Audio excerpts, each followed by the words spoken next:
Ti e një njeri që me bandën që drejton ke marrë pengat dhe unë tonë përbashkët. Dhe e një njeri frikacak. Dhe letë më thonë mua që si i thua kryeministit Çuj, e frikacak. Sepse edhe pse ke gjithë këto pushtete, ti nuk pranon të garosh zotri. Ti mbi listat se ke frikë. Ti përdor administratën për të bërë lista në diasporë se ke frikë. Ti përdor të fortët se ke frikë. Ti blen votë se ke frikë.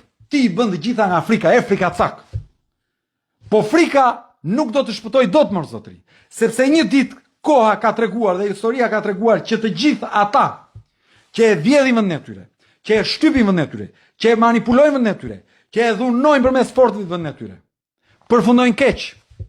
Dhe një ditë pushtetin merr fund për të gjithë. Edhe për ty do marr fund. Po problemi me ty është që ti po na lë pasojat jashtëzakonshme. Ti ke frikë më zotri, ke frikë më të debatosh. Unë të ftojnë debat, ti nuk vjen. Ke frikë më. Ore, do s'do ti, ne jemi kandidatët për balë teje. Do s'do ti, s'po them dil me mua. Dil me të gjithë ne. Po, 6 veta aty. Ata që kanë më shumë pesh në publik, sot, si pas gjitha sondazheve. Po, debat i stilit prezidencial amerikan, dil më zotri. Ti, unë, tjetri, 6 veta. Dali. Pse s'del ti? E ke detyrë ndaj qytetarëve të dalësh të përballesh. Ç'a bën ti?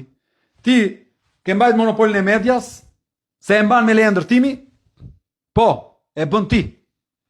Ti do të marrësh monopolin e rrjeteve sepse vetë e bllokon, përdor ligjin për të bllokuar një platformë sociale, e bën ti. Ti përdor administratën duke i kërcënuar me bukën e gojës që të bëjnë lista dhe këtë e din të gjithë ata që më dëgjojnë. Dhe turp të vi. Ti ke frikë.